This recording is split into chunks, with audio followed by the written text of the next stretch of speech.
Mejor tecnología para sus inversiones online.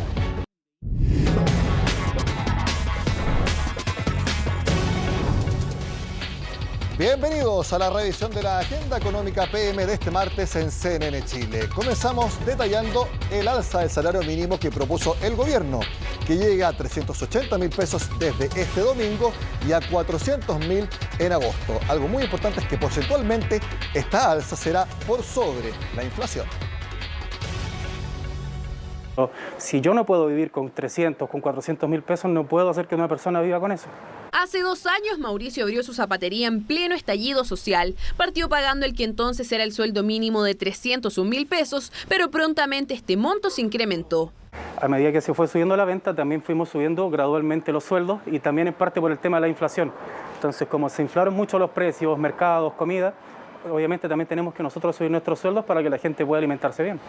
El de Mauricio es un caso que se adelantó incluso al programa de gobierno. Tiene 9 personas contratadas, de las cuales ninguna gana menos de 500.000 pesos mensuales. Precisamente el monto que el gobierno busca alcanzar a 2026. Es bueno para uno que está ganando cómo sostenerse un poco más. Pero si estuviera con un mínimo fijo y ganándome solamente lo normal, me quedaría muy duro para sostenerme con mi esposa y mi hijo.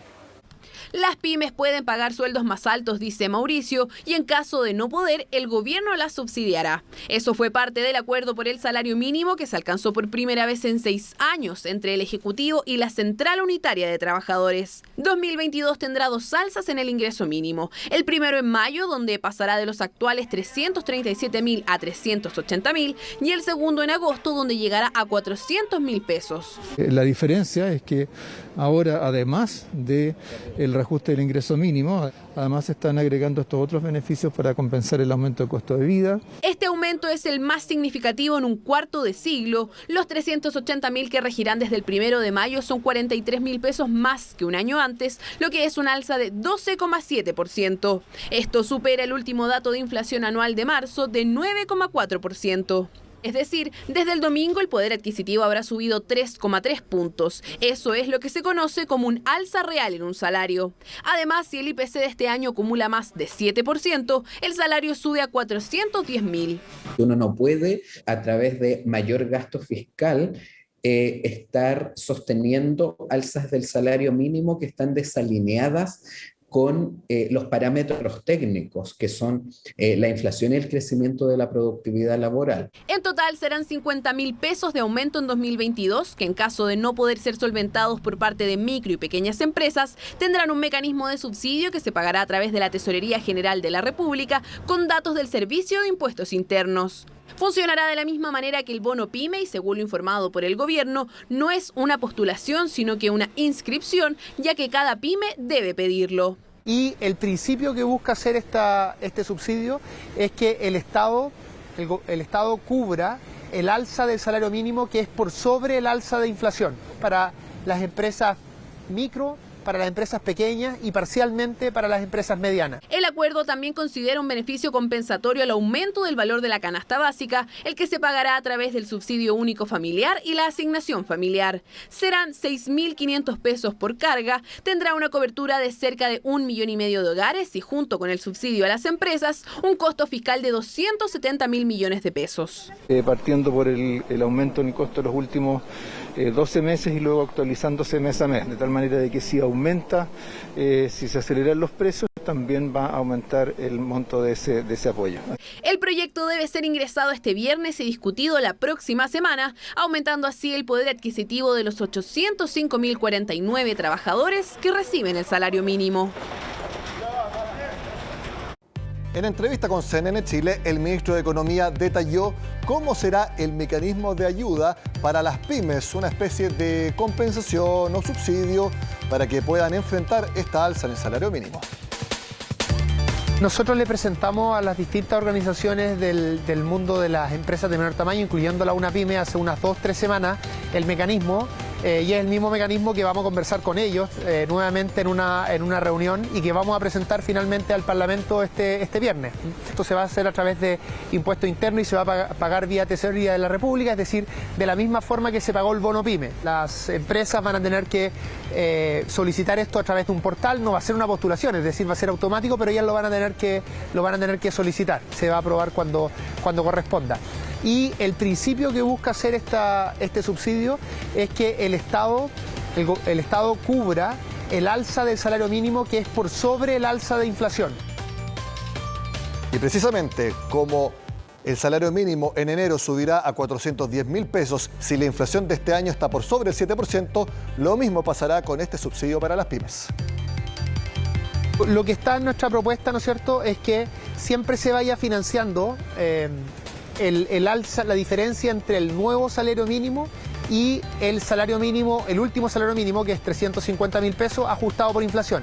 ¿Qué significa eso respecto a la pregunta que usted me hace? Es que si se gatilla este aumento de salario mínimo en enero de 410.000 pesos, entonces ahora el subsidio sería una diferencia entre los 410.000 pesos y los 350.000 pesos que habían en enero del año pasado, pero ajustado por inflación.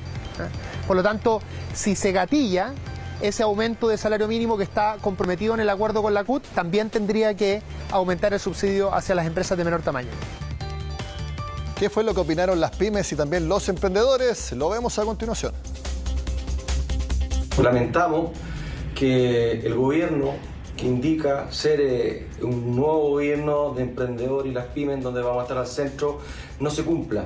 Negociar a espaldas de las pymes, las que pagamos el 70% de los sueldos mínimos, a nosotros no nos parece adecuado, no nos parece el camino, y hacemos un llamado nuevamente al gobierno a no solo en el discurso considerar a las pymes y los emprendedores, sino también en los actos. Lo importante tiene relación a cómo el ministro de Hacienda va a enfocar los próximos años de crecimiento, cuáles van a ser los subsidios o las medidas de apoyo que nos van a poder permitir alcanzar ese crecimiento y que no le afecta a cientos de miles de emprendedores y pymes. Las pymes solo se le anuncia que va a tener un subsidio transitorio. No señala el gobierno de cuánto es ese subsidio, tampoco señala cuál va a ser el sistema de implementación del subsidio. Si se le va a entregar al trabajador directamente previo a una postulación o se le va a entregar al empleador. Las pymes se han reunido con la autoridad, donde han hecho ver sus planteamientos, pero no sabemos si era porque efectivamente les interesaba o era para legitimar una decisión que ya se había tomado. Cambiamos de tema por la noticia que remeció a los mercados y también las redes sociales. Elon Musk, el dueño de Tesla y de SpaceX, ahora es dueño de Twitter, luego de acordar un pago de $44.000 millones. En Agenda Económica conversamos con un periodista experto en tecnología y nos contó cuál cree él que van a ser las mejoras en la red social. En términos de ruido y marketing, para lo que se refiere a Twitter, yo creo que sí va a ser un beneficio. Hoy por hoy, Twitter está muy por debajo de las métricas de Facebook e Instagram o TikTok, por ejemplo, con poco más de 210 millones de usuarios activos. Instagram, por ejemplo, tiene 1.2 millones de usuarios activos y Facebook, ¿para qué decir? 3.000 millones de usuarios activos. Entonces, la masa crítica que tiene Twitter es muy pequeña en relación a las otras redes. Así que creo que más que nada, por el lado más bien político y toda esa esfera, no creo que Twitter crezca mucho más de lo que está actualmente. Antes de hacer la pausa, cumple una promesa, porque les dijimos que íbamos a estar toda la semana revisando cómo estuvo el dólar. Bueno, bajó a 842 pesos este martes, pero llegó a estar en 850. Sigue la enorme volatilidad del tipo de cambio. Hacemos la pausa y al regreso en la Agenda Económica analizamos cómo quedó la propuesta final de expropiación que va a ser votada en el Pleno de la Convención Constitucional. Ya volvemos.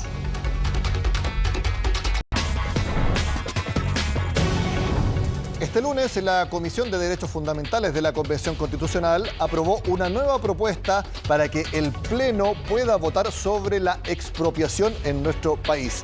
Queremos analizar el detalle de esta nueva propuesta y la última que puede ser votada por el Pleno junto al convencional de la UDI, Rodrigo Álvarez, a quien vemos en pantalla. Gracias por estar en Agenda Económica, Rodrigo. No, una vez, muchas gracias a ti por invitarme una vez más a conversar de materias tan importantes para Chile. Rodrigo, en general, ¿usted cree que esta nueva propuesta es mejor que las anteriores que se han presentado?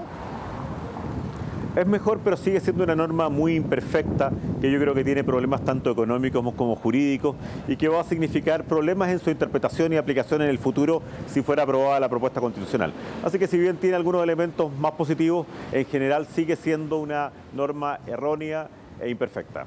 Por lo visto en algunos expertos, donde hay más dudas sigue siendo en el denominado precio justo, porque anteriormente lo que se proponía era que una ley que determinara el Congreso de turno sea el que determine cuánto se paga por una expropiación en particular. Podría ser $1 o ser mucho dinero, pero dependía de la voluntad de los políticos.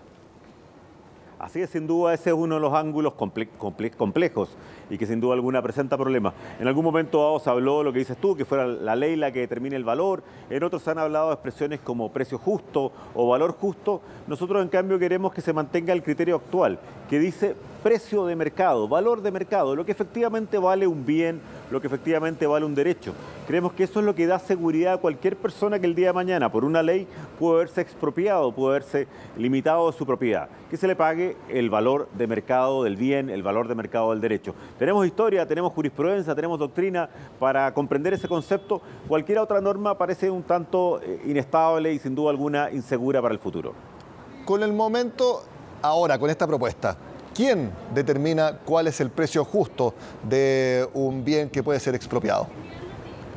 Mira, siempre hay que recordar que en paralelo están funcionando varias comisiones que también se meten en estas materias. Por ejemplo, mi comisión de medio ambiente se mete en estas materias en temas de mineros, se mete en esta materia en temas de aguas y también lo hace de forma equivocada o negativa. Hoy día, ¿quién terminaría siendo? Bueno, finalmente un tribunal, pero aún así como te digo, con conceptos que son bastante vagos, que son bastante inexactos. Y si sumamos a otras materias que están discutiendo otras comisiones, en ese caso se dice que sea la propia ley o que sea una autoridad administrativa. De hecho, hay propuestas que han aludido incluso a que sea la Contraloría. Todo eso a nosotros nos parece muy complejo. Preferimos las normas actuales que dan seguridad a las personas que en un momento dado ven expropiada parte de su propiedad. Valor de mercado por una parte, determinación a través de un tribunal de cuál es ese valor. Entonces, si antes era posibilidad que lo determinara el Congreso, ahora podría ser entonces un tribunal o eventualmente Contraloría o un órgano administrativo, como usted menciona. Entonces quedaría de todas maneras al arbitrio de un organismo en particular. Claro, lo que pasa es que ¿dónde debe estar esto? Debe estar radicado en un concepto conocido, entendible. Por eso creemos que el concepto de precio de mercado o valor de mercado es conocido por todos. Es lo que efectivamente alguien estaría dispuesto a comprar o a pagar por algo. ¿Quién lo determina eso? Bueno, creemos que en primer lugar debe haber, por supuesto, una conversación entre la autoridad administrativa y la persona que ve en un momento dado expropiados sus bienes. Pero si hay duda, si hay discrepancia, lo correcto es que lo determinen los tribunales. Es decir, un poder independiente que en un momento dado dice cuál es ese precio de mercado. Siempre está la posibilidad de llegar a acuerdos, siempre está la posibilidad de determinar ese valor, pero que cualquier chileno sepa que siempre tiene también la alternativa de ir ante un tribunal. Claro, por eso te decía que es una norma que si bien presenta algunos perfeccionamientos, sigue siendo errónea en varios elementos. Claro, porque cuando a uno le expropian, uno entiende que no quiso vender, sino que fue el Estado por un bien mayor el que lo hace. Y lo mínimo es que si me obligan a vender, que sea un precio que yo determine también que sea justo, porque si yo lo quisiera vender, estaría escogiendo un precio que a mí, que soy la parte vendedora, me deja conforme. Entonces, te quiero preguntar al respecto, dentro de la discusión, ¿por qué se rechazó mantener precio de mercado? A ver, porque yo creo que acá hay posiciones distintas y hay acá fuerzas también de los sectores más de izquierda que han levantado otras tesis. Algunas han levantado la tesis de que incluso en algunas materias, por ejemplo, ha habido normas que no se pagaba por la expropiación. Otros decían se pagará un valor descontado a las utilidades que se han obtenido en el transcurso del tiempo. Otros han hablado de valor libre, menos la depreciación. O sea, en general las fuerzas de izquierda han colocado muchas normas distintas. Ahora presentan un precio justo, que no tenemos mucha historia sobre el concepto, hay alguna evidencia, pero no mucha, no tenemos una gran doctrina sobre eso, por eso les hacemos llamado a volver a temas que sí conocemos todos. ¿Y cuál es el tema que yo creo que cualquier chileno entiende? Que le paguen por el bien que le han obligado a expropiar, porque esto es una obligación, te obligan en un momento dado a tener que vender tu bien, que le paguen el valor que todos conocemos que es el valor de mercado. La verdad es que creo que ha habido más razones ideológicas por una parte o una falta de confianza en esos valores, cuando finalmente, como te señalaba, siempre te los terminaba fijando o determinando un tribunal como poder independiente. Espero que haya un nuevo momento de una conversación en esta y en otras materias. Ya te decía, en otras comisiones, por ejemplo, en temas mineros, en temas de aguas y en otras materias, seguimos con esta discusión sobre la propiedad y su eventual expropiación. Sí, eso es muy interesante porque yo me acuerdo cuando acá en Agenda Económica conversamos con una convencional que impulsaba la idea de la nacionalización de la minería y una de las posibilidades era que se tomaran en cuenta todas las utilidades de las mineras dueñas de yacimientos y que se dijera, como han tenido tantas utilidades, ese es el pago de la expropiación y por lo tanto no se les pagará nada. Eventualmente, precio justo puede ser un concepto tan libre y tan abierto de que alguien pueda decir, ¿saben qué? Por el terreno que tú tienes, lo has tenido tanto tiempo, le has sacado plusvalía y puede ser que tus ingresos sean considerados altos, que sabes que el precio justo es que no se te pague nada. Estoy yendo a un extremo, pero si no se determina entonces cuál es el precio justo, pueden darse esos extremos.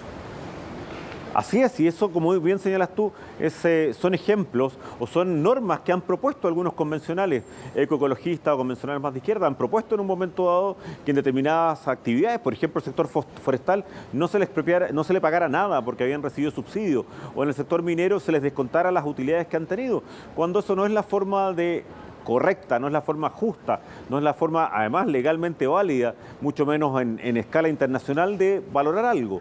¿Cuál es el valor de algo? Bueno, lo más fácil es decir el valor de mercado, que lo determine primero si nos ponemos de acuerdo entre nosotros, pero si no nos ponemos de acuerdo entre nosotros con la autoridad administrativa, que sea un poder absolutamente independiente como el Poder Judicial el que determine cuál es ese valor de mercado, que es lo justo, lo correcto que a uno le paguen cuando al menos encima te están colocando la obligación de ser expropiado y perder, por tanto, tu dominio sobre un determinado bien. Y esto es válido para la minería, es válido para la industria forestal, es válido para el agua, como también es válido para las expropiaciones que de repente ocurren por una carretera o ocurren porque se necesita expropiar un determinado bien raíz para una tarea del Estado. Para todo eso es válido y lo correcto debería ser un precio de mercado y además pagado de manera al contado, que también es una materia que se está discutiendo, y de manera previa a la toma física del bien. Eso da seguridad, eso da estabilidad y sin duda alguna eso respeta el derecho de las personas. Lo de que sea pagado previo a la posesión, eso quedó especificado en la propuesta.